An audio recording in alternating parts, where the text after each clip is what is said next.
Est-ce que tu peux dire nous t'accueillons? Saint-Esprit, nous t'accueillons, nous t'accueillons. Saint-Esprit, nous sommes là pour toi. Shara, Rekatama, Serebaï Shakatama. Nous t'accueillons. Saint-Esprit, Saint-Esprit, nous t'accueillons. Tu es le bienvenu au milieu de nous ce soir. Saint-Esprit, nous t'accueillons.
L'accueillir dans ce lieu, est-ce qu'on peut l'accueillir? Est-ce qu'on peut accueillir à la présence de Dieu? Est-ce qu'on peut accueillir? Accueillons la présence de Dieu. Nous t'honorons au milieu de nous. Nous t'honorons, nous t'honorons. Ces acclamations sont pour toi, ces célébrations sont pour toi. Esprit de Dieu, Esprit de Dieu. Oh, est-ce que quelqu'un peut m'aider à l'honorer au milieu de nous ce soir? Présence de Dieu. La présence de Dieu est là. La présence de Dieu est là. La présence de Dieu est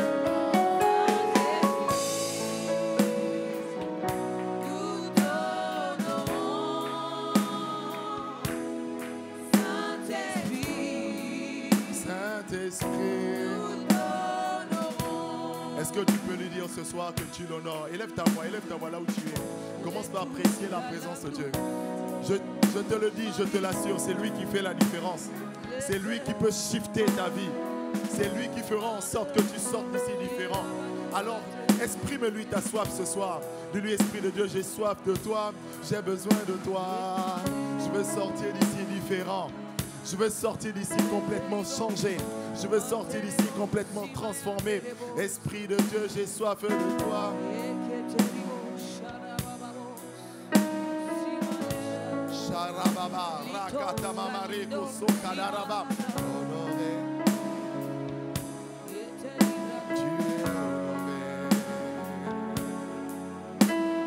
es honoré.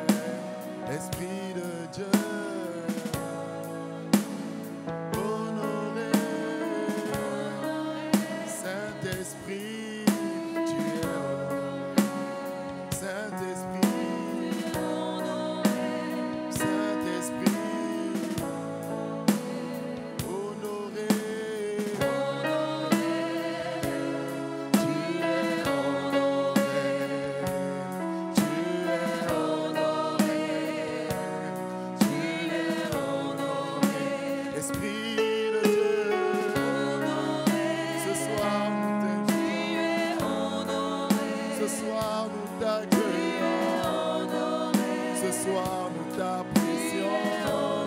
Honoré, honoré. Ce soir nous t'accueillons. Esprit de Dieu, tu es honoré. Apprécié, apprécié. Saint-Esprit, tu es apprécié.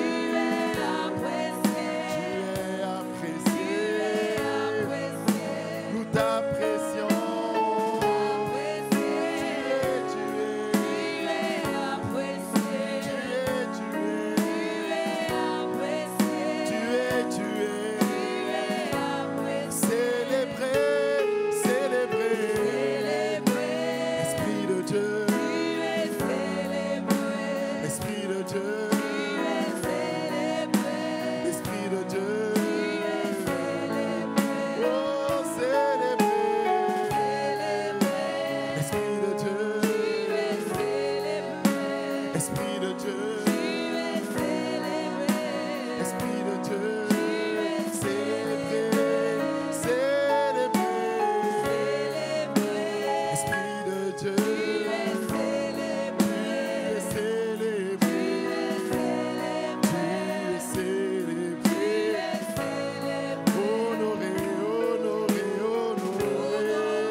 Avec tes propres mots ce soir, tu es apprécié, Esprit de Dieu.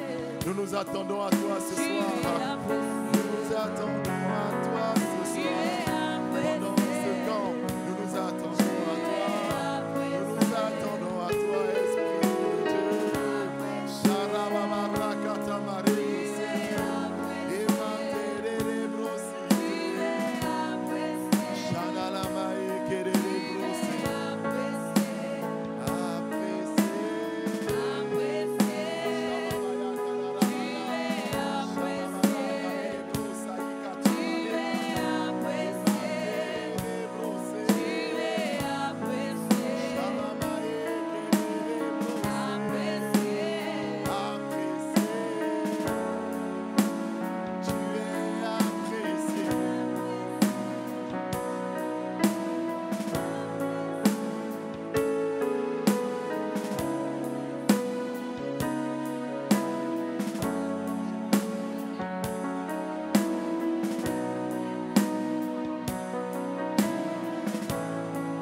La voix et dis-lui, Seigneur, je m'attends à toi ce soir. Est-ce que tu peux lever les mains là où tu es ce soir? Lève les mains dans sa présence et dis-lui, je m'attends à toi. I'm waiting for you, Holy Spirit. Dis Saint-Esprit, je m'attends à toi. Dis-lui. Dis Saint-Esprit, je m'attends à toi. Saint-Esprit, je m'attends à toi. Saint-Esprit, je m'attends à toi. Saint-Esprit, je m'attends à toi. Élève la voix et dis-lui, Saint-Esprit, je m'attends à toi. Saint-Esprit, je m'attends à toi.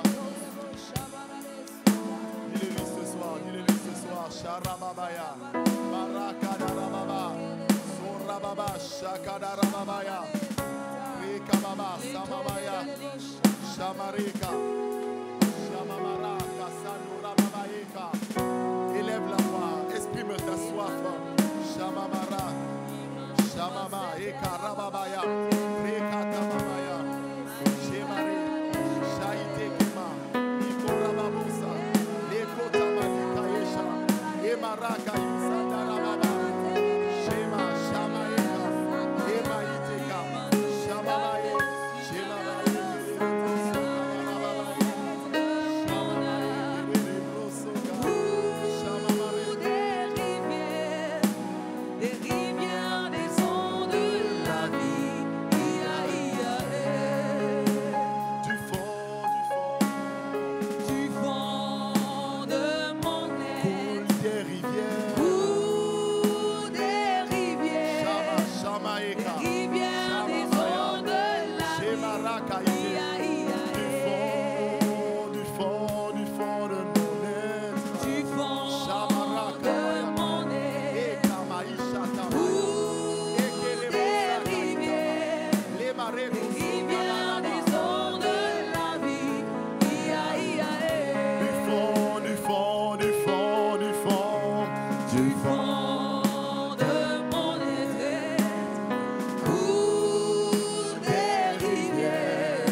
Aïe, Ikamae, Katamalo, Saya.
ce soir. Nous voulons plus de toi, plus de toi, plus de toi, plus de toi. Nous voulons sortir de ce camp complètement transformé. Nous voulons sortir de ce camp à ta ressemblance. Nous voulons sortir de ce camp en sachant discerner ta voix. Nous voulons sortir de ce camp. Oh mon Dieu, et de ta volonté est notre quête. Nous sommes là parce que nous voulons être armés, équipés pour la mission, pour faire ta volonté.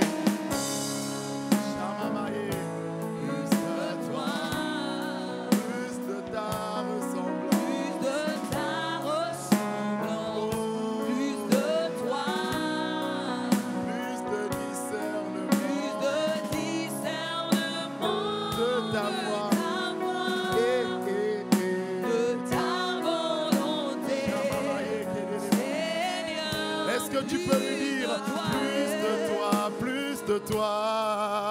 Plus de toi, Seigneur, plus de toi. Plus de toi. Plus de ta ressemblance, plus de toi. Plus de toi. Plus de discernement. Oh, nous demandons plus de toi ce soir. De ta voix, de ta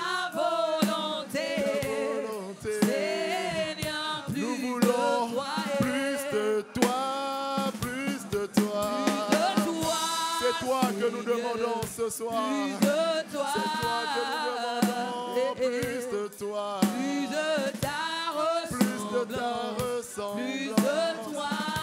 Plus de discernement de ta voix. Plus de discernement de ta voix. De ta volonté. Seigneur, plus de toi.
Je suis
Est-ce qu'on peut le dire tous ensemble? Seigneur, voici mon cœur. Ta volonté. Seigneur, Seigneur, Seigneur, Seigneur, voici mon cœur. Je suis devant toi ce soir. Je suis venu à ce camp pour apprendre à faire. Parce que c'est ta volonté. Seigneur, Seigneur, voici mon cœur. Voici mon cœur. Qui veut faire, qui veut faire. Qui veut faire ta volonté. Ta volonté. Je veux faire ta volonté. Ta volonté.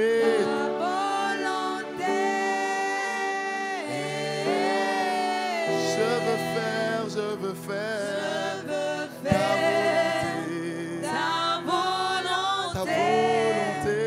ta volonté.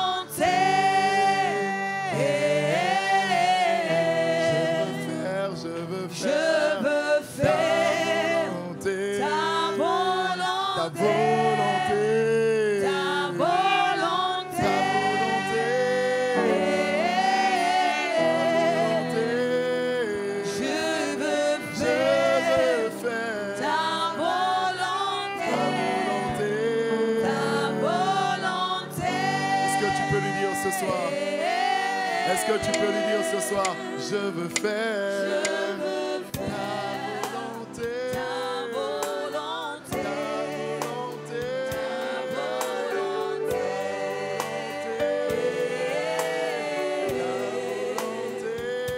je veux faire ta volonté,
Bien-aimé, je veux que tu élèves la voix là où tu es et que tu soumettes ta volonté au Seigneur.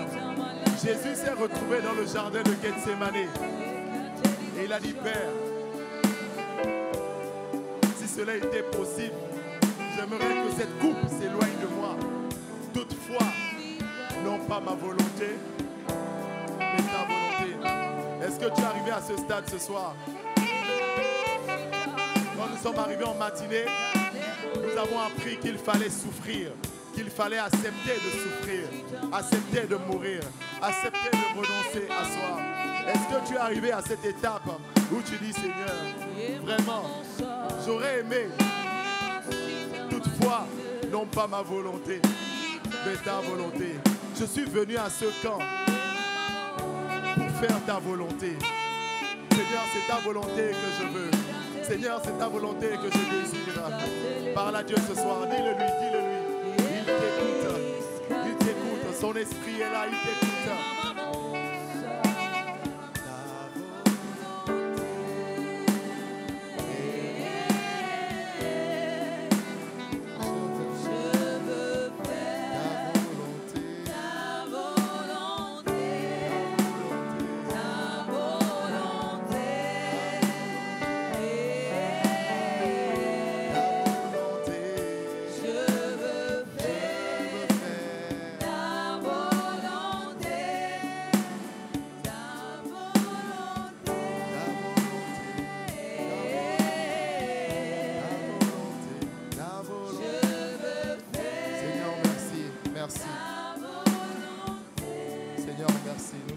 merci.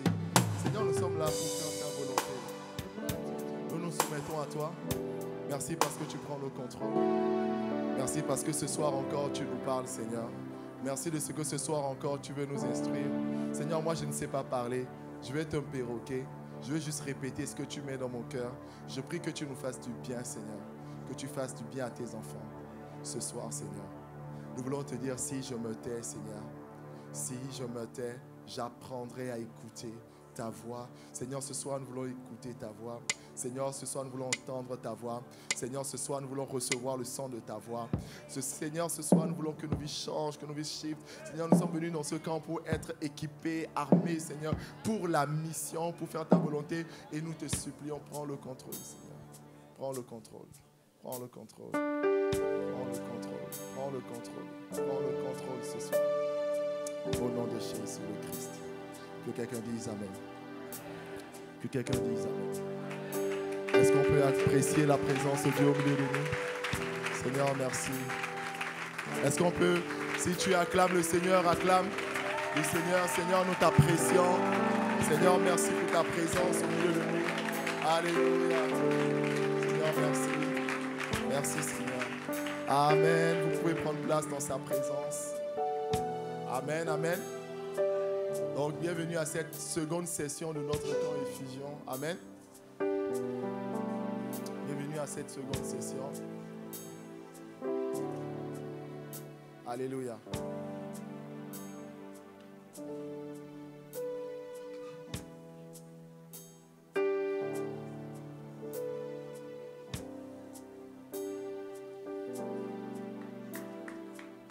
Merci Seigneur. Nous te rendons grâce.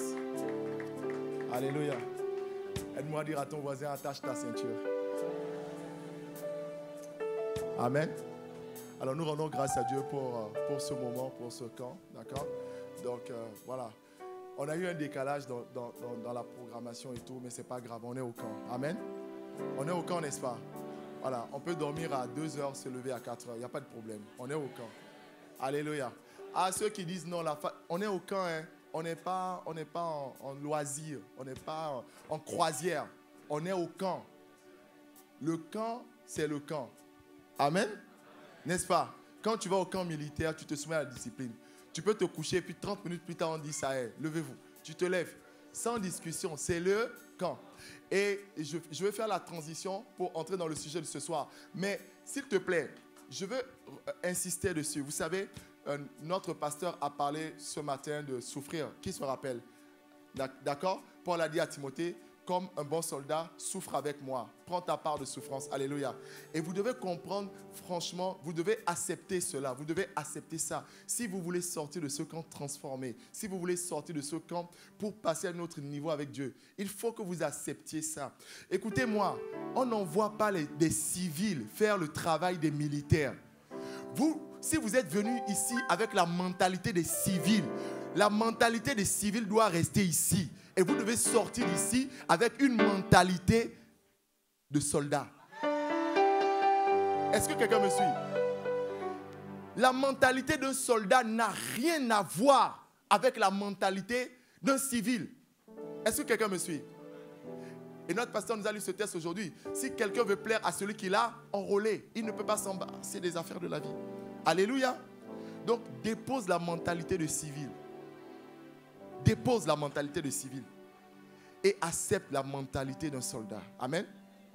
Un soldat, il est prêt pour tout. Que quelqu'un me dise Amen. Que quelqu'un me dise Amen. Voilà. J'espère que tu as ta Bible. Tu as de quoi noter ce soir. Comme on a dit, on va ouvrir la parole.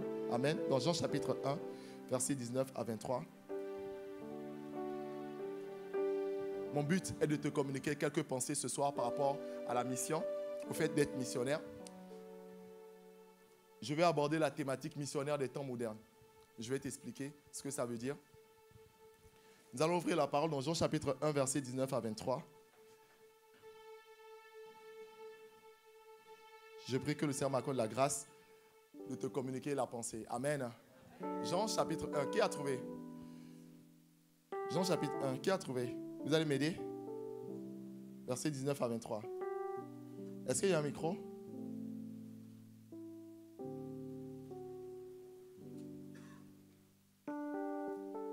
On y va? Jean 1, 19 à 23, on y va?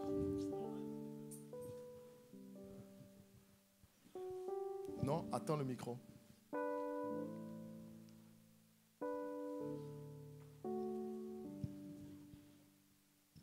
Alléluia. Amen. Alors, je prie que toute forme de fatigue quitte vos corps au nom de Jésus. Amen. Est-ce que vous pouvez mettre la main sur la tête, sur le front? Seigneur, je prie afin qu'un esprit de sagesse et de révélation vienne sur chacun d'entre nous. Je prie que tu ouvres les yeux de notre cœur, au nom de Jésus. Je prie que toute forme de fatigue soit dissipée et que de manière surnaturelle, nous soyons éveillés, que nous recevions de la compréhension. Ouvre nos yeux pour voir. Ouvre nos oreilles pour entendre le son de ta voix. Merci Seigneur. Au nom de Jésus. Jean chapitre 1 verset 19. On y va? Jean chapitre 1 verset 19. Voici le témoignage de Jean. Voici le témoignage de Jean. Lorsque les Juifs envoyèrent de Jérusalem des sacrificateurs et des Lévites pour lui demander, toi, qui es-tu? Verset 20. Il déclara, et ne le nia point. Il déclara qu'il n'était pas le Christ. Verset 21. Et ils lui demandèrent, quoi donc? Es-tu Élie? Et il dit, je ne le suis point. Es-tu le prophète? Et il dit, non. Amen. Non, à 23. 23, ok. Verset Donc, 22. Oui. Ils lui dirent, Alors, qui es-tu? qui es-tu? Afin que nous donnions une réponse à ceux qui nous ont envoyés. Oui. Que dis-tu de toi-même? Que dis-tu de toi-même? Amen. Que dis-tu de toi-même? Que dis-tu de toi-même? Verset 23. Oui. Verset Moi. 23, la Moi. réponse de Jean-Baptiste. Moi, dit-il, dit-il. je suis la voix de celui qui crie dans le désert. Aplanissez le chemin du Seigneur, comme a dit Ésaïe, le prophète. Amen. Moi, dit-il, je suis la voix de celui qui crie dans le désert. Aplanissez le chemin du Seigneur, comme a dit Ésaïe le prophète. Amen. Donc, on parle de qui ici? Jean-Baptiste. Est-ce qu'on est ensemble? Voilà, je sais que vous n'avez pas l'habitude d'entendre parler de Jean-Baptiste, mais aujourd'hui, vous allez entendre parler de Jean-Baptiste. Amen. Voilà. Donc, il y a des pharisiens, il y a des docteurs de la loi, en tout cas des chefs religieux qui ont envoyé des émissaires, des gens vers Jean-Baptiste pour lui demander, toi, tu es qui? Qui es-tu? Alléluia. Ils lui ont demandé, toi, tu es qui? Et Jean-Baptiste, en voulant répondre, Jean-Baptiste, il a répondu qu'il est la voix. Que quelqu'un dise, la voix. Ils lui ont même demandé, que dis-tu de toi-même? Toi-même, il faut nous dire, tu es qui en fait? On veut savoir, on a besoin de comprendre qui tu es. Alléluia. Et Jean leur répond, je suis la voix. Il y a quelque chose de très intéressant à propos de Jean-Baptiste sur lequel j'aimerais attirer votre attention ce soir. Est-ce que vous me suivez? Ok. Vous voyez, Jésus a rendu un témoignage concernant Jean-Baptiste en disant que Jean-Baptiste est quoi? Qui connaît? Parmi ceux qui sont nés de femmes, Jean-Baptiste est le plus grand. N'est-ce pas? N'est-ce pas? Voilà.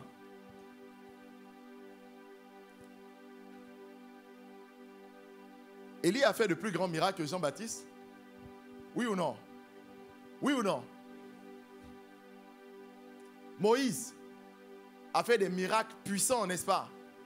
N'a-t-il pas fait des miracles plus grands que ceux de Jean-Baptiste? N'est-ce pas? Il a ouvert la mer. Élie, il a fait tomber le feu du ciel, n'est-ce pas? Moïse, il a fait venir, il a transformé quoi? L'eau en sang, etc. Donc, que ce soit Moïse, que ce soit Élie, même Élisée, n'est-ce pas? Élisée a fait des miracles plus importants que Jean-Baptiste. Est-ce que quelqu'un me suit? Mais pourtant, Jésus va dire que Jean-Baptiste est le plus grand des prophètes. Alléluia. Et quand on demande à Jean-Baptiste qui es-tu, Jean-Baptiste a la réponse. Jean-Baptiste répond clairement, je suis la voix. Je veux attirer ton attention sur quelque chose ce soir, c'est quoi? Tu vois, Jean-Baptiste aurait pu dire, je suis le bras. Est-ce que vous le savez?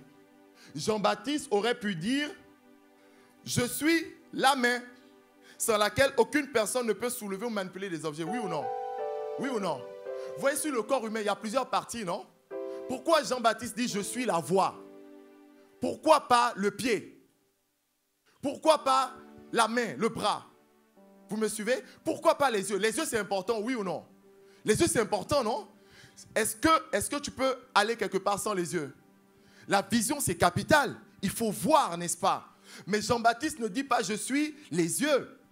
Jean-Baptiste ne dit pas « je suis les pieds ». Les jambes, c'est important pour se déplacer, oui ou non, les amis? C'est important pour aller quelque part, n'est-ce pas? Mais Jean-Baptiste ne dit pas « je suis les pieds ». Jean-Baptiste dit « je suis ». Ok, point numéro 1, Jean-Baptiste connaît sa place dans le programme de Dieu. Est-ce que quelqu'un me suit ce soir? Jean-Baptiste connaît sa place dans le programme de Dieu. Et je t'ai parlé de Élie, Moïse, tout cela. Pourquoi? Parce que tu vois, Jean-Baptiste aurait pu vouloir se comparer à Moïse. Pour dire, oui, comme Moïse a divisé la mer en deux, la mer rouge en deux, moi aussi j'aimerais diviser la mer rouge en deux. N'est-ce pas? Jean-Baptiste aurait pu se comparer à Élie. Pour dire, Élie est un grand prophète qui a fait descendre le feu du ciel. Moi aussi, j'aimerais faire descendre le feu du ciel.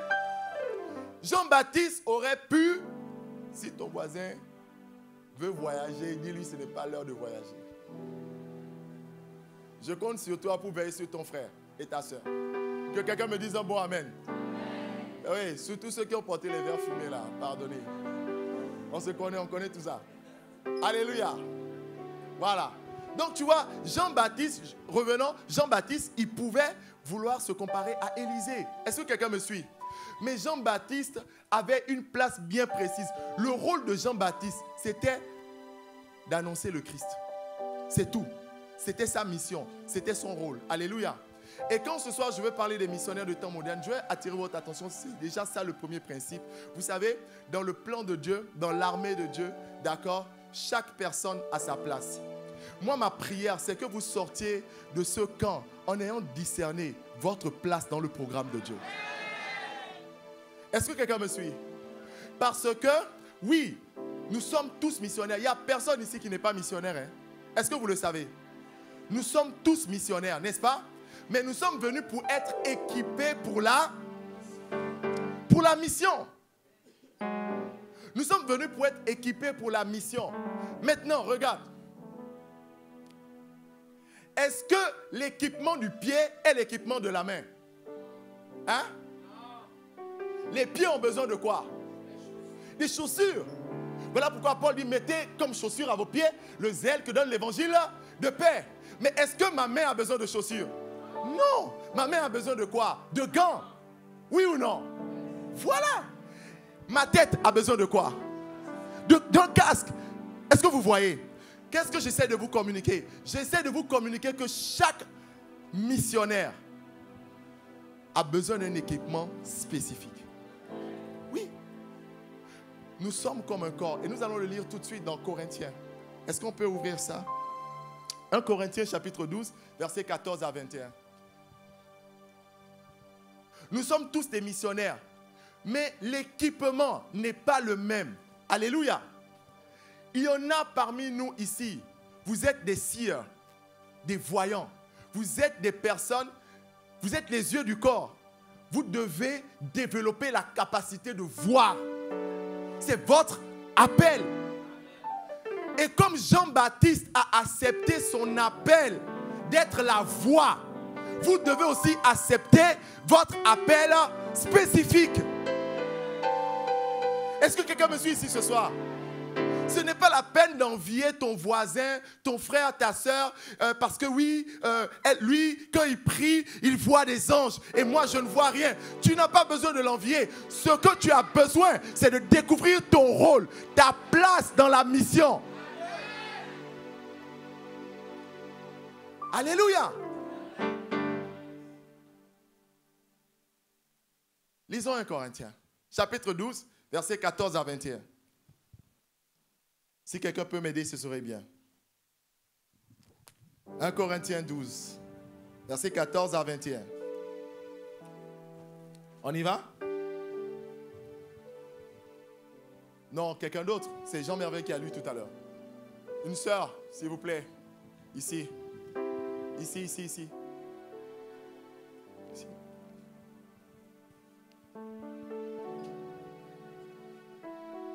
1 Corinthiens, chapitre 12, verset 14. On y va?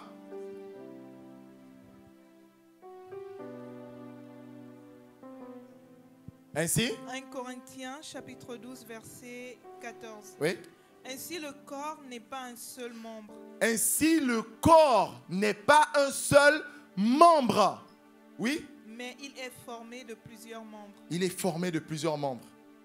Si le pied disait... Écoutez, s'il vous plaît, écoutez la communication de Paul. Hein. Il dit, si le pied disait... Parce que je ne suis pas une main. Parce que je ne suis pas une main.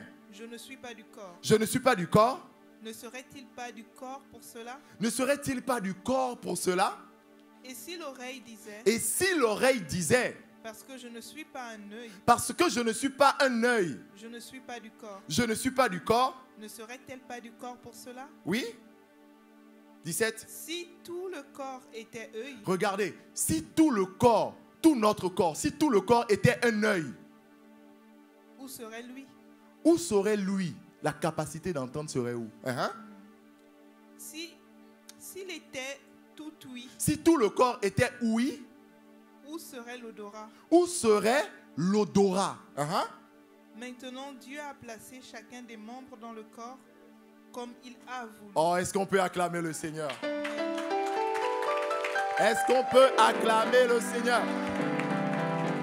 La parole dit maintenant, Dieu a placé comment? Chacun des membres dans le corps comme il a voulu. Tu as la place que Dieu a voulu. Pour certains, vous savez, ici Paul parle du corps, mais quand on parle de soldats, on parle aussi d'un corps. Le corps armé. Oui ou non?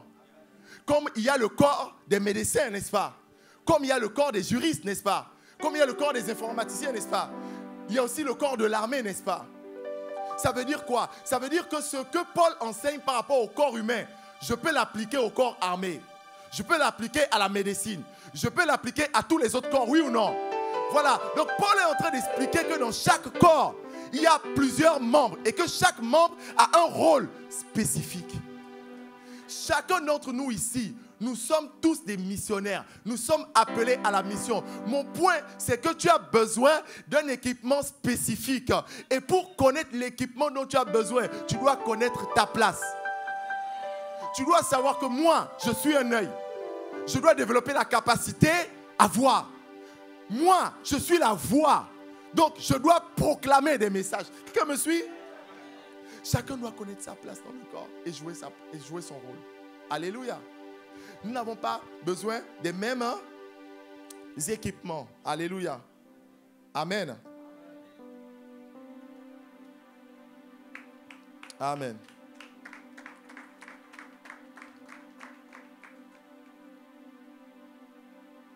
Amen. Vous avez compris ce point? C'est bien rentré? Ok. Je vais avancer maintenant. Est-ce que je peux aller plus loin? Maintenant que vous avez compris que vous êtes des missionnaires, vous avez tous un rôle particulier, un rôle spécifique, vous avez compris que vous n'avez pas besoin d'envier les autres, n'est-ce pas? Vous devez découvrir votre place unique dans le corps. Si on avait continué la lecture de 1 Corinthiens, Paul allait plus loin jusqu'à dire qu'il y a des membres plus visibles et il y en a qui sont moins visibles. Les membres moins visibles ne sont pas moins importants que les membres visibles.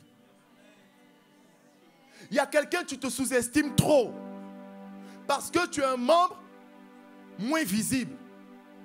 Mais ce n'est pas parce que tu es un membre moins visible que tu n'es pas important. Tous les membres, chaque membre du corps a un rôle et une mission spécifique. Et vous savez, non? Quand un membre du corps a mal, tout le corps, c'est ça. Tout le corps a mal. Alléluia. Donc franchement, ce point, il me tient tellement à cœur. Comprenez que vous avez un appel bien spécifique et que cela requiert un équipement adéquat. Si vous êtes le pied du corps, vous avez besoin d'un équipement adéquat. Et votre équipement, ce n'est pas l'équipement des yeux. Ce n'est pas l'équipement de la main. Ce n'est pas l'équipement de l'oreille. Chaque membre a son équipement. Ça, c'est le point numéro 1. Alléluia. Maintenant, je vais aller plus loin. Je vais aller plus loin pour vous faire comprendre que aucun membre ne vit pour lui-même.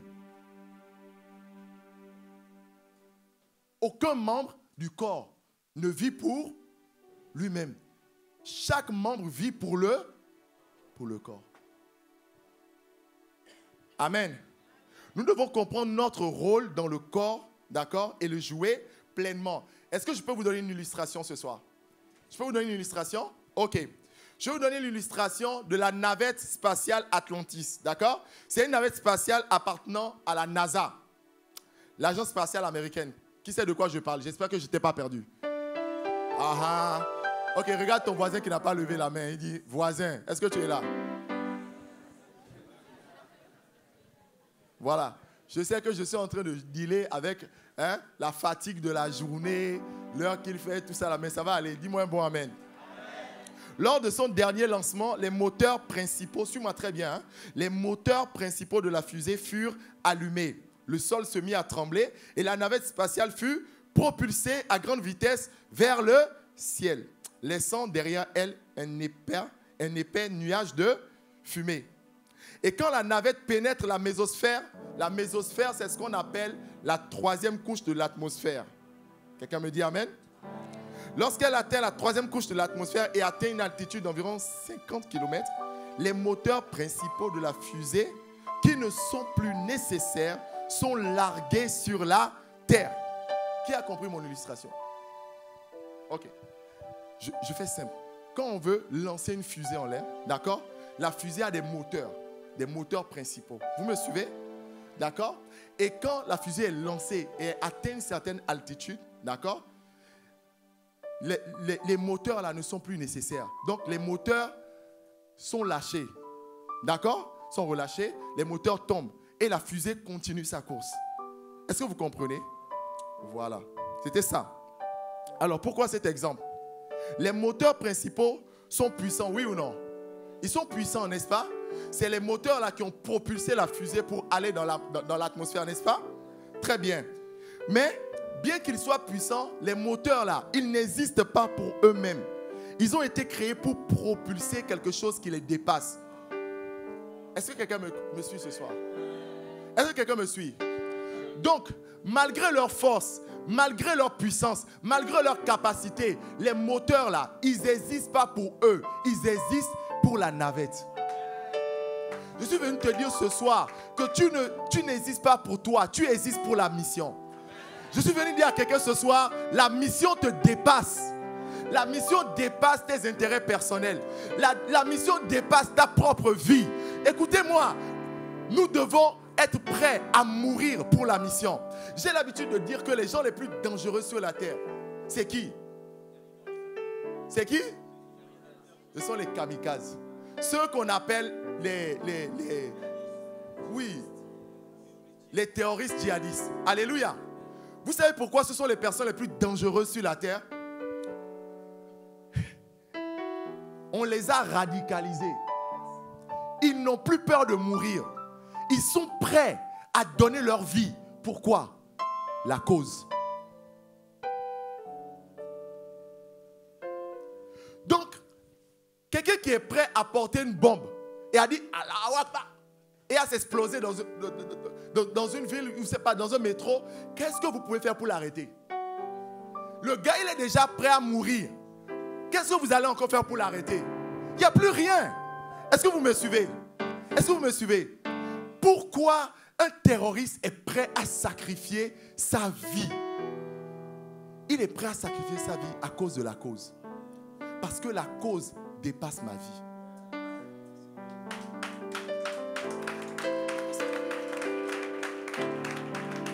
Et il faut qu'on intègre ça. Alléluia. Il faut qu'on intègre ça. Oh non, je ne fais pas ce que Dieu m'a appelé à faire à cause de ci, à cause de ça. Arrête ça. La mission te dépasse. La mission dépasse ma vie, mon mariage, mes enfants, mes finances, etc. Écoutez, Jésus a dit, si tu veux me suivre et que tu ne hais pas ton père, commençons par là d'abord, ton papa.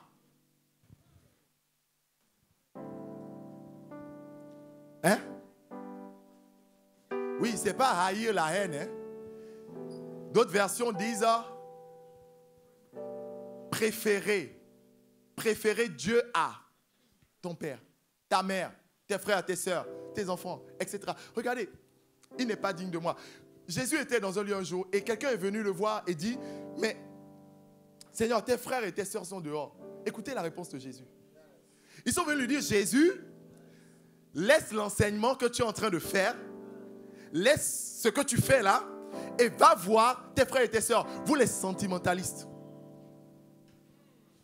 Vous allez laisser la mission et vous allez dire, c'est mes parents, non. La mission te dépasse.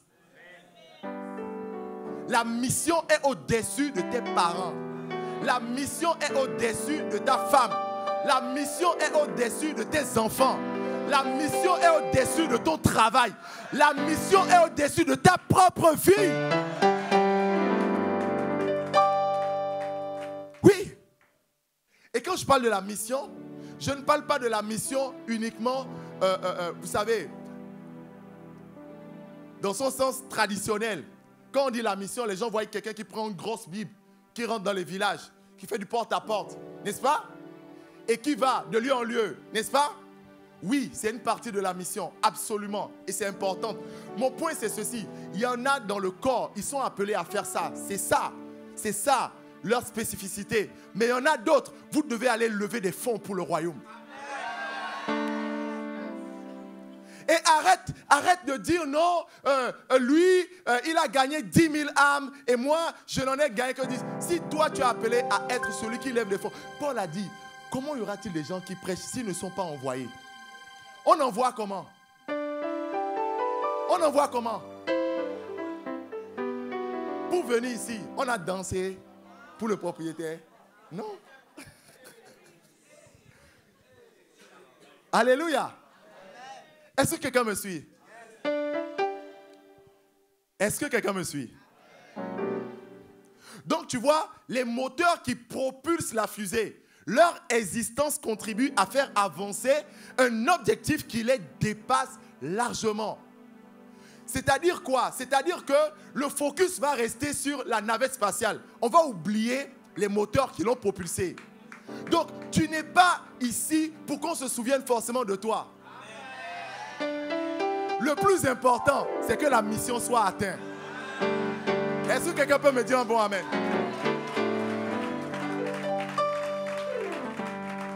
Bien longtemps après que les moteurs principaux aient été largués, la navette continue sa trajectoire vers l'espace. C'est la navette et sa mission qui donnent un sens à l'existence des moteurs principaux.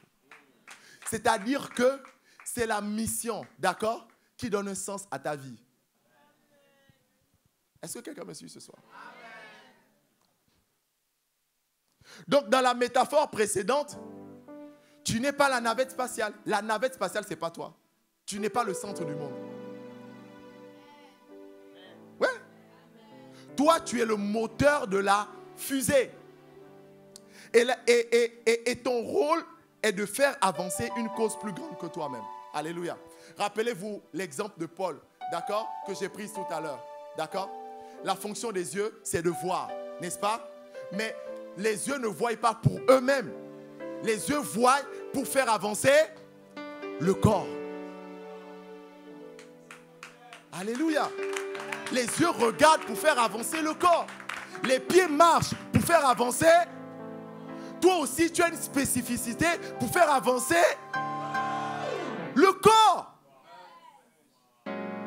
Donc tu dois trouver cette spécificité et tu dois mettre dans ton cœur que tu ne vis pas pour toi. Tu vis pour l'objectif qui te dépasse et qui est plus grand que toi. Que quelqu'un me dise Amen.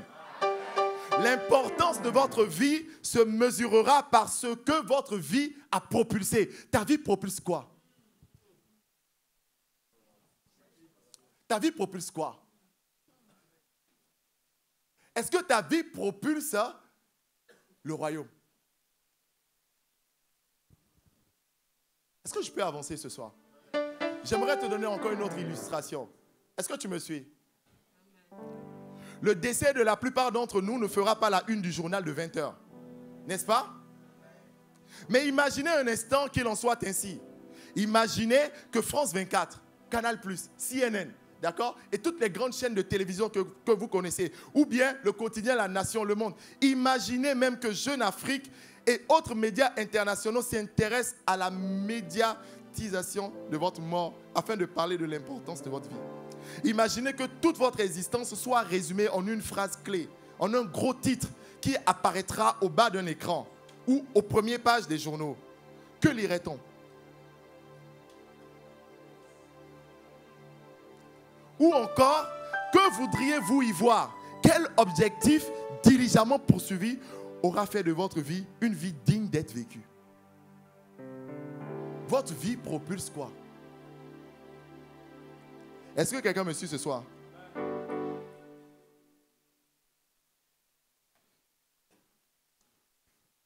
Donc, vous devez vous demander, qu'est-ce que Dieu veut que je sois? Rappelez-vous la question qu'on a posée à Jean-Baptiste. Qui es-tu? Que dis-tu de toi-même? Et Jean-Baptiste avait la réponse. Il a dit, je suis la voix. Il connaissait sa place dans la mission. Alléluia. Il n'a pas fait de grands miracles. Il n'a pas fait descendre le feu du ciel. Il n'a pas levé des paralytiques. Il n'a pas fait tout ce que vous savez là. Jésus dit, il est le plus grand parmi tous. Ceux qui sont nés de femmes. Plus grand que Moïse, plus grand qu'Élie, plus grand que tous. Tu n'as pas besoin d'envier les autres. Tu as juste besoin de faire ta part. Alléluia. Daniel Kolenda, qui est successeur de Reinhard Bonnke, a dit, dans la plupart des cas, la volonté de Dieu pour votre vie, d'accord? C'est-à-dire, votre mission dans la vie n'est pas un mystère très lointain. Ce n'est pas un mystère très lointain. Parce que c'est la question que tu te poses, n'est-ce pas? Depuis que je parle de spécificité, tu te demandes, mais alors c'est quoi moi ma spécificité? Comment je fais pour la connaître? Amen. Il dit la volonté de Dieu, c'est quelque chose qui est à portée de vue et accessible. Pourtant, souvent, ce qui est juste à nos pieds est la chose la plus facile à manquer. Amen. Et la volonté de Dieu peut être si évidente que nous la négligeons en pensant qu'elle est plus difficile à trouver. Amen. Je vais illustrer cette phrase de Daniel Kolenda avec un exemple. Est-ce que je peux? Très bien. Je vais te parler d'une mise en situation de 7 amis qui sont au restaurant. Dis avec moi 7. Ils sont 7. Ils sont au restaurant. D'accord? Autour d'une table. D'accord? Pour savourer une glace à la crème. Il y a Christina, la mieux habillée et apparemment la plus affamée de tous. C'est qui Christina ici ce soir? Elle prend sa part de glace pour la poser devant elle. Mais suite à un geste maladroit, sa glace à la crème glisse et atterrit sur ses genoux. Oh, quel désastre! Donc, plusieurs, vous voyez déjà la scène, n'est-ce pas? Maintenant, je vous invite à observer la réaction de chaque personne autour de la table et à déterminer de manière honnête et sincère quelle serait votre réaction à vous, vous connaissant. Est-ce que vous me suivez? La glace est tombée. Maintenant, on va observer la réaction des 7 personnes, des 7 amis autour de la table du restaurant. On y va? On y va? La première des amies prend les choses en main. Elle donne des directives et organise une opération de nettoyage express. Elle semble avoir le don de présider ou le don de l'organisation. Amen. Le second ami propose sur le champ, Christina, ne t'inquiète pas, je vais t'en offrir une autre. En fait, j'avais l'intention d'offrir une seconde glace à tout le monde. Celui-ci semble avoir le don de la libéralité ou de la générosité. Pendant que je suis en train de te citer la réaction des 7 amis, commence par réfléchir à toi-même. Au fait, de manière naturelle, quelle aurait été toi, ta réponse? Est-ce que quelqu'un me suit? Le troisième ami se cale dans son siège et il affirme calmement. Je connais quelqu'un, il passe son temps à dire no stress, no stress. Tout va bien. Donc le troisième ami, il dit, j'avais le pressentiment que cela allait arriver. C'est comme si je savais que cela se produirait. Alors, même s'il manque de tact, celui-ci semble avoir le don de la prophétie.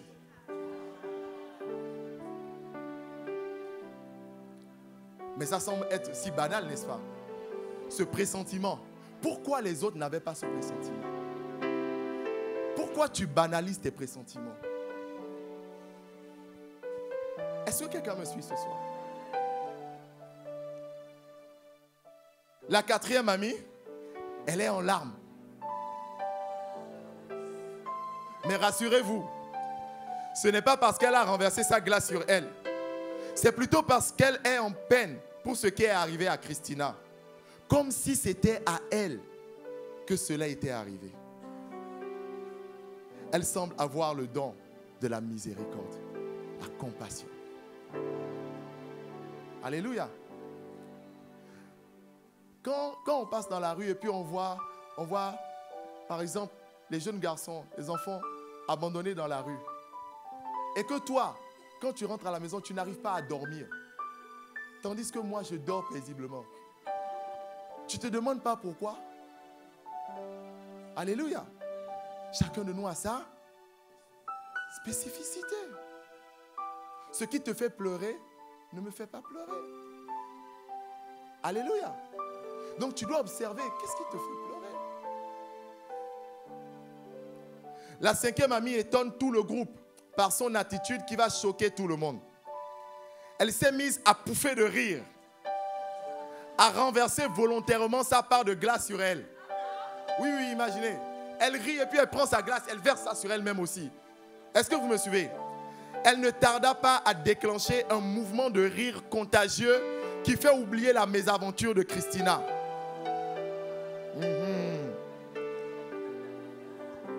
Elle manifeste le don de l'encouragement. Un don qui manque cruellement dans tellement d'endroits. Est-ce que vous savez que vous pouvez accroître, d'accord, la productivité d'une équipe par l'encouragement? Est-ce que vous savez que vous pouvez accroître la productivité d'une organisation par l'encouragement? Et tu vois, tu as cette capacité à encourager les gens. Et tu penses que ce n'est rien. Est-ce que quelqu'un me suit ce soir? Le texte que nous avons lu tout à l'heure dit que Dieu a disposé chaque membre dans le corps comme il a. Chaque membre est important. Tu as de l'importance. Et ton rôle est important. Que quelqu'un me dise Amen. 6. Après un moment, le sixième ami réclame le silence. Silence, silence, silence. D'accord? Pendant que tout le monde riait. C'est bon comme ça. Et il dit, j'ai découvert une meilleure manière de manger une glace à la crème. Voici 7 points clés. 7 étapes à connaître pour bien manger une glace à la crème.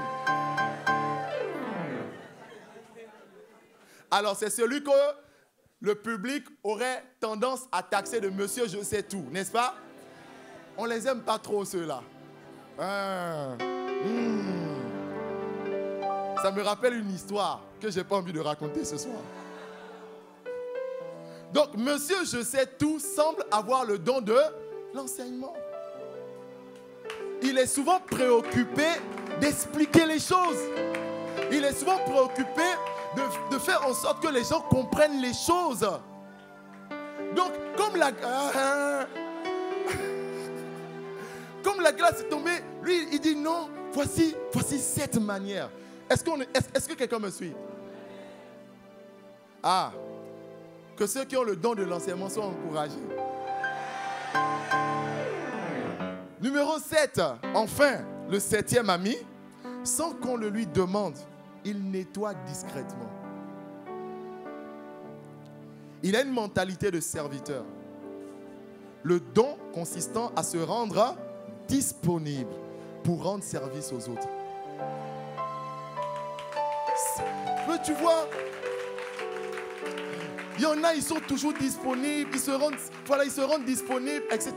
pour aider les autres, pour nettoyer, ils disent rien, etc. Mais voilà, et tu vois ça et tu banalises ça. Ne banalise pas, c'est important. Alléluia. Mon point c'est quoi? On est venu voir Jean-Baptiste, on dit c'est toi le Christ. Jean-Baptiste dit non, c'est pas moi. Moi, je suis la voix de celui qui crie dans le désert. Moi, je suis celui qui annonce le Christ. Jean-Baptiste connaissait sa place. Donc Jean-Baptiste n'allait pas chercher à être le Christ. Est-ce que quelqu'un me suit? Pourquoi tu cherches à être modérateur alors que tu devrais être intercesseur? Il y a quelqu'un en sortant d'ici, tu dois développer le ministère de l'intercession. Oui. Oui. Il y en a, vous êtes les oreilles du corps.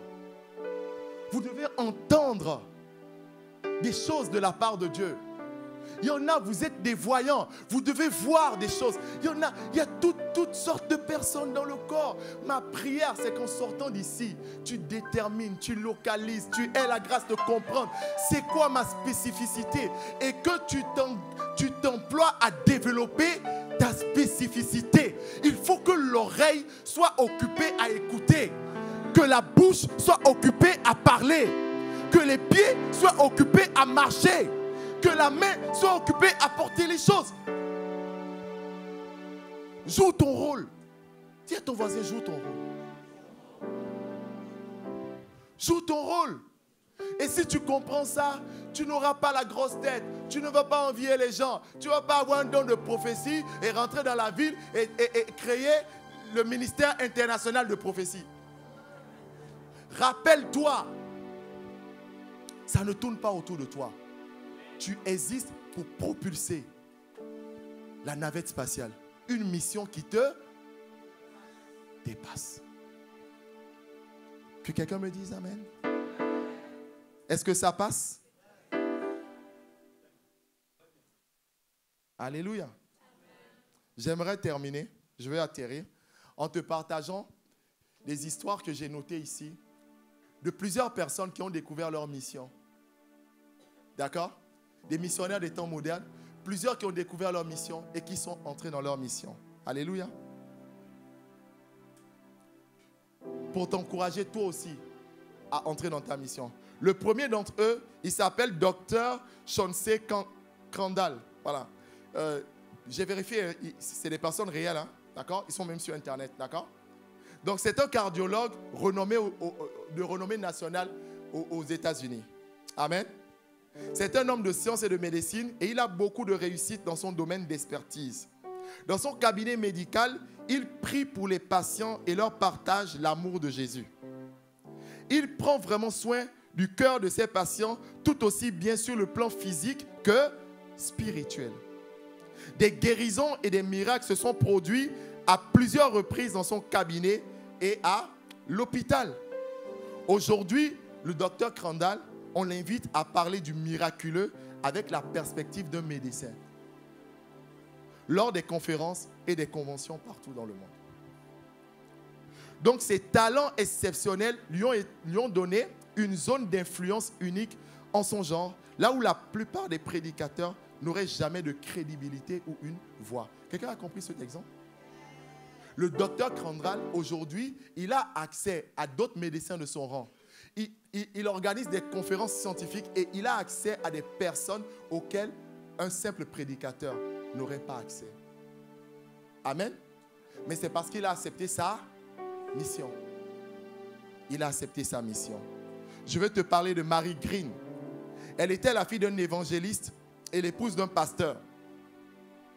Elle a élevé 6 enfants qui rentrèrent tous dans le ministère pastoral à l'exception d'un seul, David. David était vu comme la brebis galeuse de la famille. Peut-être que ça va parler à quelqu'un ici ce soir.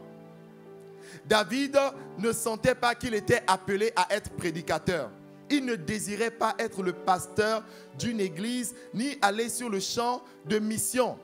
Mais il avait une grande affinité pour les mathématiques et les affaires.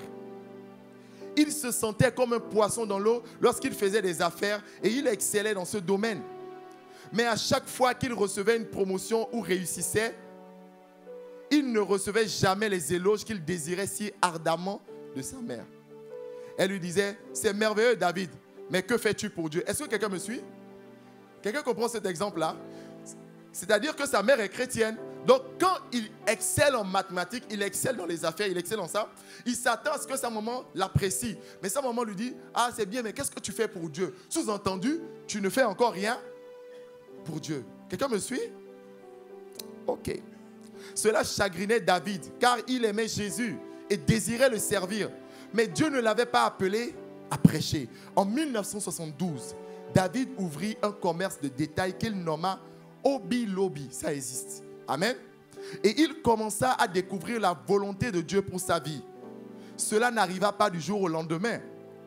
Mais un jour, au début de sa carrière, Dieu a dit à David de donner 30 000 $ US.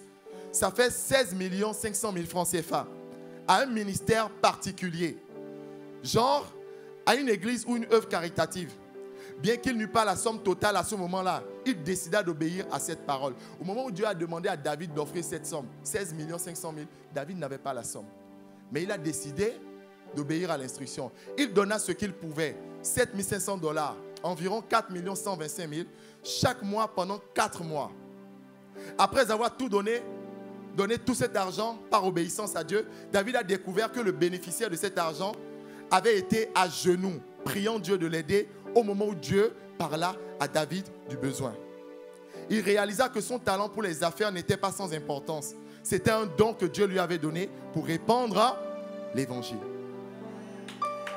En découvrant de plus en plus la volonté de Dieu, il réalisa que ses affaires ne lui appartenaient pas du tout, mais que son business, ses activités appartenaient à Dieu. Ça, c'est un homme en mission. Je suis venu te dire que tu es un homme en mission, tu es une femme en mission. Alléluia. Tout ce qui est à toi est en mission. Ça appartient à Dieu. Aujourd'hui, David Green est milliardaire. Il a compris que son commerce était son ministère. Sa mission, la tâche particulière que Dieu lui avait assignée dans la vie, et il sert Dieu avec fidélité dans ce domaine. Hobby Lobby, le business de David Green, a maintenant des centaines de magasins dans 41 États aux États-Unis. C'est comme être président de 41 pays. Vous imaginez? Il coopère avec des organisations dans le monde entier pour annoncer la bonne nouvelle de Jésus. En bref, David Green utilise toutes les ressources de son business aujourd'hui pour financer l'évangélisation dans le monde entier. Pourtant, quand il était plus jeune, il pensait que son sens des affaires et de la mathématique ne servait pas à Dieu. Dieu a placé chaque membre dans le corps comme il a voulu. Il y a ceux qui doivent aller prêcher. Et pendant que ceux qui doivent aller prêcher prient Dieu pour la provision, il y a ceux à qui Dieu a donné l'intelligence des affaires. Et ils doivent diriger les ressources dans la mission. Est-ce que tu me suis ce soir? La mère de David, Marie, est décédée en 1975, 3 ans après la création de l'entreprise de David. Elle n'a jamais vu comment son fils, qui était le mouton noir de la famille, a touché les extrémités de la terre avec l'évangile d'une manière historique. Mais une chose est certaine, aujourd'hui, du ciel, elle sourit de voir que son fils a vraiment accompli le but pour lequel il a été créé et qu'il a eu un impact éternel. Amen. Contrairement à ce que beaucoup de gens croient, et là ça va peut-être te bousculer un peu. Contrairement à ce que beaucoup de gens croient, Dieu ne nous récompense pas selon le nombre de personnes que nous avons conduit à Jésus. Quelqu'un me suit, hein? Dieu nous récompense selon notre obéissance et notre fidélité à la feuille de route de la mission qu'il a désignée pour notre vie avant notre naissance. Alléluia. Renard Bonquet a rempli des stades. Si ce n'est pas ton appel, ne va pas là-bas. Alléluia. Oui. Si ce n'est pas ton appel, ne va pas là-bas. Ne dis pas, oh non, comme il était connu, moi aussi je veux être connu.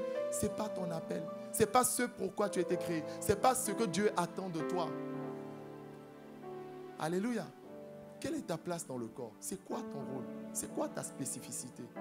Ton équipement dépend de ta spécificité. Amen. Et en sortant d'ici, je veux t'encourager. Investis dans ta spécificité. Vous savez, au pays ici, on nous encourage beaucoup à être des généralistes, n'est-ce pas? Vous avez les séries D, tout ça, tu dois tout savoir, tout connaître, etc. Mais ça fait que quand on sort de l'école, on est touche à tout, mais on n'est pas professionnel dans un domaine particulier. On n'est pas pointu quelque part. Alléluia. Mais nous sommes venus au camp parce que Dieu veut nous équiper, nous rendre pointus dans des domaines particuliers. Il y en a, vous devez grandir dans le don de la prophétie. D'autres, vous devez grandir dans le don de l'opération des miracles. D'autres, vous devez grandir dans le don, peu importe tous les dons. Est-ce que quelqu'un me suit? Oui, c'est ce que Dieu veut. Dieu veut que chacun développe la grâce, le don particulier qu'il a reçu.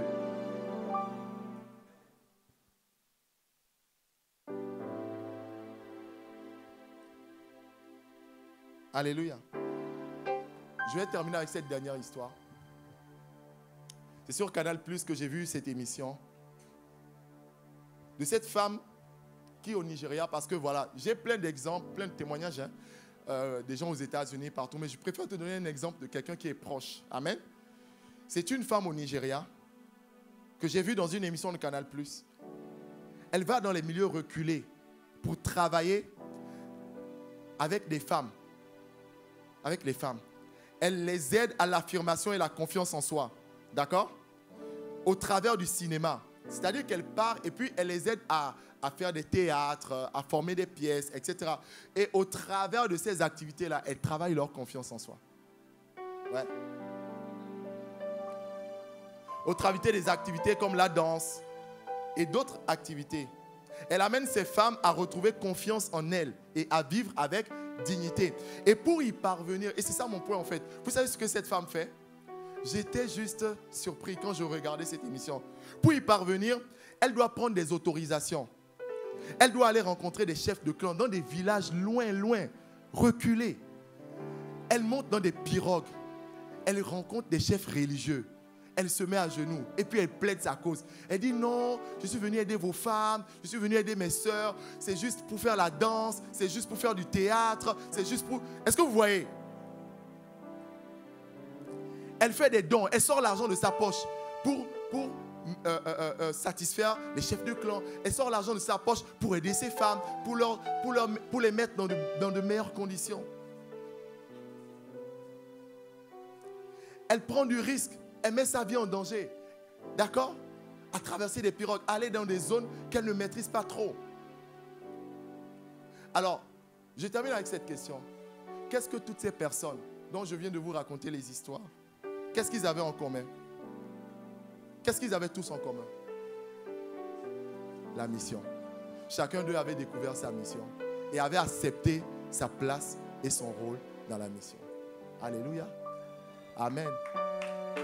Amen.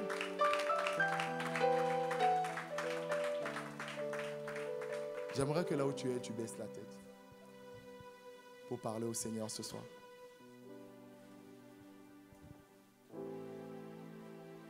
En fonction de ce que nous avons entendu, est-ce que tu peux parler au Seigneur et lui dire, Seigneur, accorde-moi la grâce de découvrir, de comprendre, de discerner ma place, mon rôle, ce à quoi tu m'as appelé dans ta mission. Suis-je un œil? Suis-je un pied? Suis-je les oreilles? Seigneur, je veux comprendre ma place, mon rôle. Et je veux aimer ça. Je veux apprécier ça. Si je ne suis pas appelé à être prédicateur et que tu m'as appelé à être un financier, ou je ne sais pas moi, tu m'as appelé, à quoi tu m'as appelé? Je veux aimer ce à quoi tu m'as appelé et m'y employer, Seigneur. Et m'y employer et servir la cause globale qui me dépasse avec ce que tu m'as donné. Est-ce que tu peux dire, Seigneur, je mets devant toi tout ce que je suis, mes capacités, mes dons, mes grâces. Seigneur, je mets tout devant toi. Utilise-les tels que tu veux. Utilise-les comme tu veux pour atteindre la mission.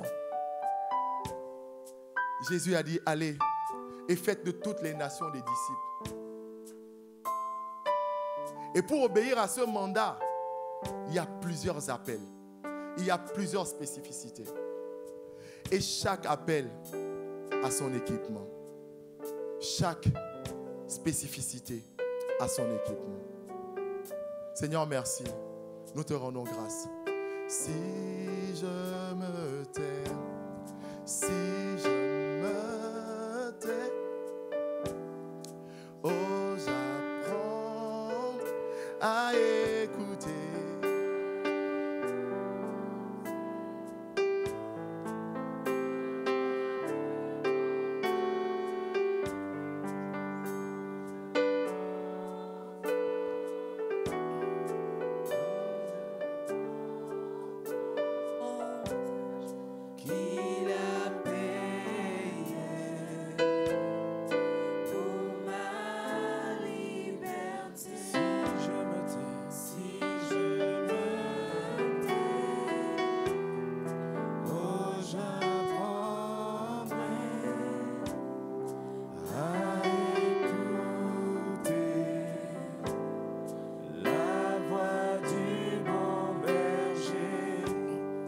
Quand je l'entends,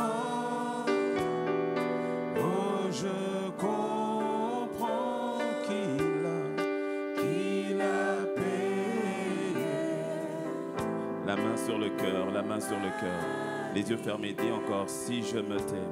Si je me tais, oh, j'apprendrai à écouter la voix du bon berger.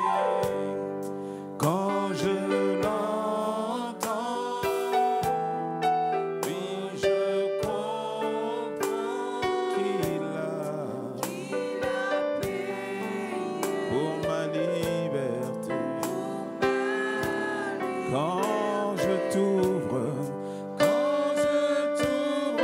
mon cœur, je te vois, Seigneur. Que ce soit la prière de quelqu'un ce soir, cette nuit. Que ce soit la prière de quelqu'un cette nuit. Et ta voix dans mon cœur. Que ta voix dans mon cœur dissipe toute confusion. Que ta voix dans mon cœur dissipe toute peur. Tu me donnes de voir ma spécificité. Tu me donnes de voir ma spécificité.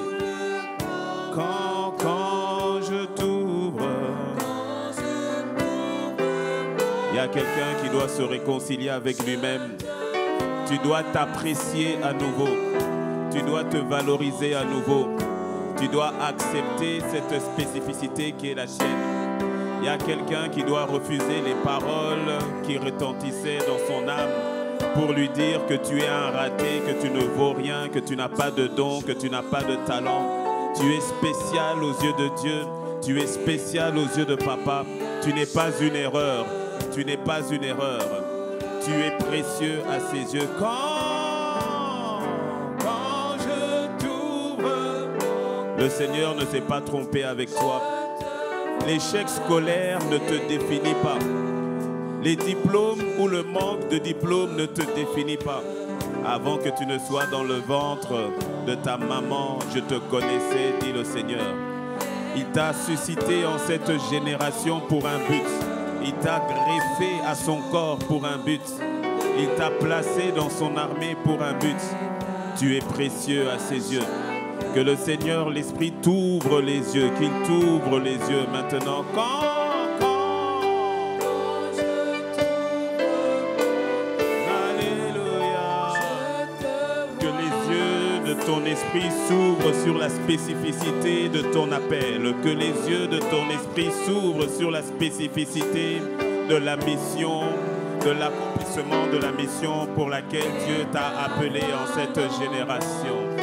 Alléluia.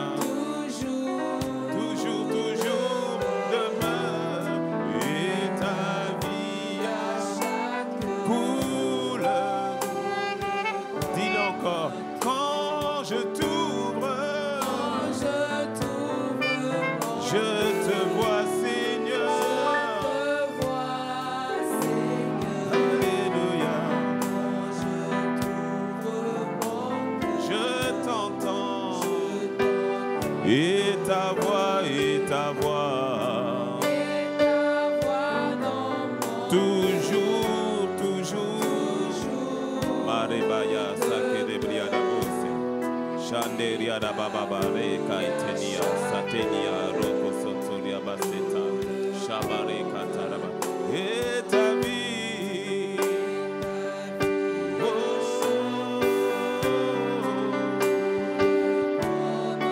Et ta vie. Oh. Seigneur, ta vie. Seigneur, ta vie. Seigneur, ta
ta vie,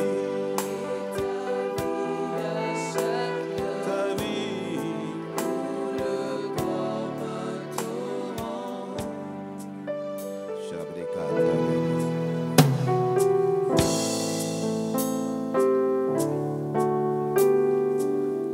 Tu n'es pas une erreur. Et Dieu ne s'est pas trompé. Les yeux fermés dans la position où tu es, je veux que tu entendes la voix de l'Esprit au travers de cette magnifique session et ce magnifique message. Tu n'es pas une erreur. Même si parfois, tu sais, parfois nos parents, nos grands frères, nos oncles, nos tantes, même nos professeurs, parfois ils n'arrivent pas à discerner l'appel qui est sur nos vies. Il ne faut pas leur en vouloir. Certains parents arrivent à le faire. La majorité, malheureusement, n'y arrive pas. Mais il ne faut pas en vouloir à ton père ou à ta mère ou à un professeur qui n'a pas saisi, qui n'a pas vu ce que Dieu faisait de toi. Mais surtout, le plus important, c'est que, et c'est ce que je ressens après vraiment ce message, on va aller dormir dans quelques instants, c'est vrai, mais il y a un téléchargement que le Seigneur, l'Esprit, est en train de faire maintenant. Et il y a quelqu'un qui doit se réconcilier avec lui-même, en fait. Il y a quelqu'un qui a enterré ses talents, qui a enterré sa spécificité, qui a enterré la grâce. Et Dieu ne t'en veut pas, il ne te condamne pas. Mais par amour, il vient aujourd'hui, cette nuit, par son esprit, parce qu'il veut t'emmener à déterrer la grâce, le talent, la spécificité que tu avais mise de côté. À certains où tu as été bombardé, tu as été humilié.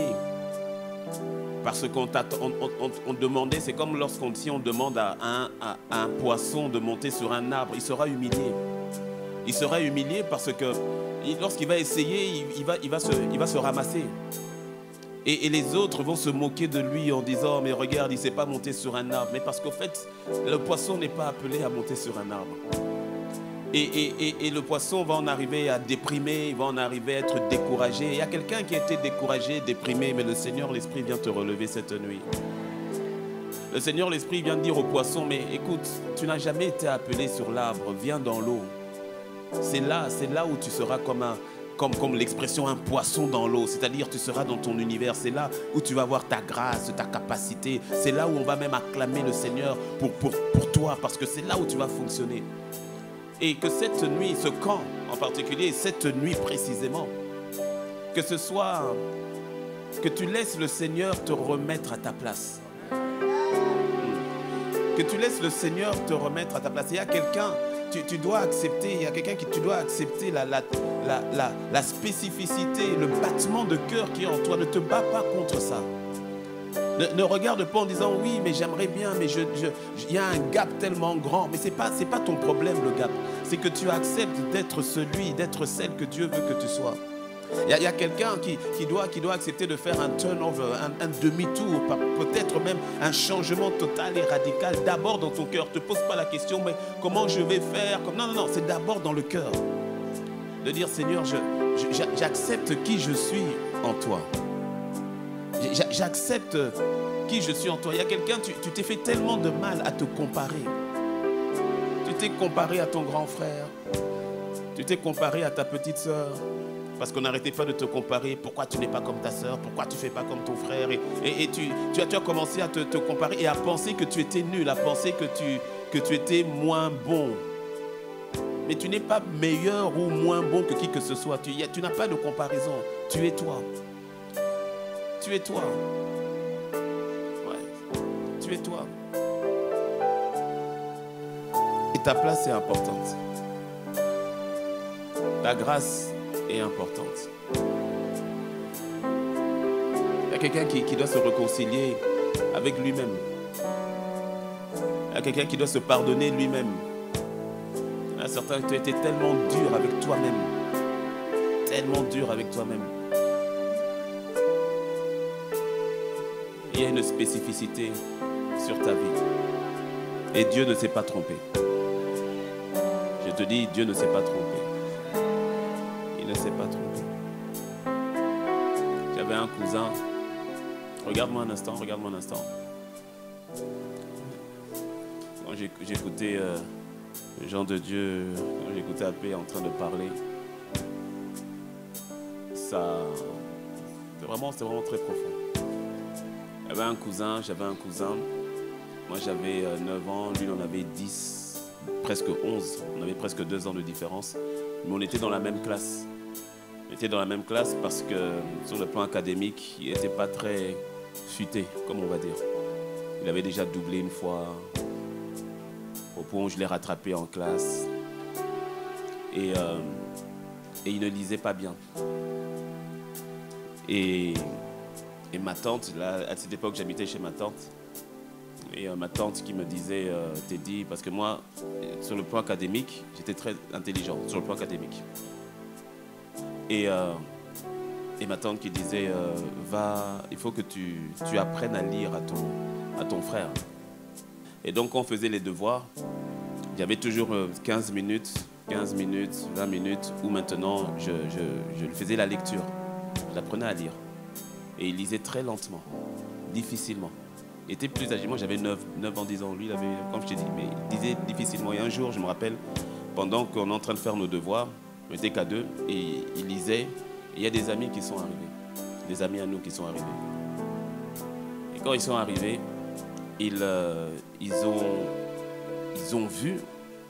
ont remarqué au fait que j'étais en train de le faire lire. Et que lui, quand il lisait, c'était l'infanterie constitue. Il lisait vraiment difficilement. Et puis nos amis, c'était nos amis communs, quand ils ont remarqué, ils étaient là, moi je ne savais pas qu'ils étaient déjà là. Quand ils ont remarqué et tout, ils ont éclaté de rire. Ils ont éclaté de rire, ils ont commencé à se moquer de lui. Ils ont dit, oh Steven, quoi? Tu sais pas lire? Oh! Et c'est le petit Teddy qui t'apprend à lire. Et ils ont éclaté de rire. Et je me souviens, ce jour-là, j'ai vu sur le visage de mon cousin, de mon frère, j'ai vu, c'est comme si j'ai pu voir à quel point ça l'a blessé. Ça l'a bousillé de l'intérieur. C'est difficile. J'ai vu dans ses yeux, parce que juste après, il a dit non, c'est bon, on arrête. Et de mémoire, je crois que c'est la dernière fois. C'est la dernière fois qu'on a eu à faire nos exercices de lecture. Et ça m'avait blessé la manière dont nos amis, entre guillemets, c'est ta spécificité. Tu vois, non? Dès que tu as arrêté, je me suis arrêté en même temps. Et ça m'avait blessé de voir comment est-ce qu'ils avaient mal parlé, surtout de voir comment est-ce que mon frère était blessé, était vraiment blessé. Parce que la vérité, c'est que, franchement, il n'était pas bon pour l'école. Non, en vérité, il n'était pas bon. Non, il n'était pas bon. Du tout. Mais, donne-lui un ballon. Moi, j'étais admiratif de lui. Le gars, tu lui donnes un ballon. On était donc au niveau du primaire, je crois, donc à l'époque, ouais, c'est ça. Les gamins de 15 ans, 16 ans venaient le prendre pour qu'il vienne jouer avec eux dans son équipe. Parce que le petit de 11 ans, là, très fort au ballon. Il était petit, musclé déjà. Et je me rappelle après, j'ai quitté, je suis parti, parce que là, c'était à Kinshasa. Après, je suis parti en Europe. Et là-bas, maintenant, moi, je me suis mis au basket. Et puis, je suis revenu après sur Kinshasa. J'ai dit, bon, là, maintenant, je vais lui montrer au basket. Le gars s'était mis au basket aussi. Mais il me tapait. Tous les sports, foot, basket, volley. Mais il avait même touché au tennis, la course, n'en parlons pas, l'athlétisme. Le gars te faisait les sauts périlleux incroyables. Mais personne n'avait vu cette grâce-là. Tu vois. Et même là où je parle, c'est toujours douloureux parce que sa vie a viré au fait. Mais je prie que le Seigneur, comme il est encore vivant, que le Seigneur le rattrape. Parce que la vérité, c'est que personne ne l'avait vraiment jamais compris. Tout le monde voulait le mettre dans une case dans laquelle il doesn't fit. C'était pas une case à à sa taille. Et le Seigneur vient te remettre dans ta case. Sois guéri de toutes les fois où on a essayé de te faire grimper dans un arbre alors que tu t'es appelé à voler dans les airs. Réconcilie-toi avec toi-même. Et je prie que le Seigneur, l'Esprit, t'ouvre les yeux. Et il le fait déjà. Je sais que même pendant le message, il le faisait déjà. J'étais derrière tout à l'heure. S'il y a une Christina ici, il soit béni. Hein, parce qu'en tout cas, Christina, on ne va pas l'oublier. Tu vois. Et là, c'était juste six amis. Mais il y a tellement... Elle pouvait avoir des centaines d'amis qui auraient réagi d'une centaine de façons, d'une centaine de manières totalement différentes. Et tu as ta place. Tu as ta place. Dis-moi un bon amen. Alors, on va terminer. J'ai voulu prendre la relève parce que vraiment, le message était tellement profond. Et pendant que APJD est en train de parler, je suis allé pour aller voir un peu les spécificités de fait d'une armée. Tu vois. Et c'est intéressant parce que tu vois, comme nous sommes venus, on parle de la mission et on parle de la notion de l'armée. Mais laisse-moi te dire que dans l'armée, ce n'est pas tout le monde qui tire. Dis-moi un bon amen. C'est pas tout le monde qui fait pidjan, pidjan. Pidjan, pidjan, c'est le fusil.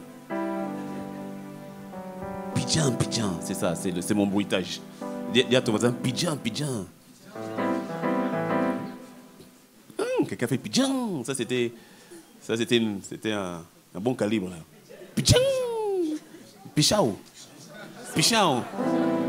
Ça, c'est le fusil de quel pays, ça? Pichao, pichao. Pichao, pichao. Pichao, pichao. Quand chacun son fusil.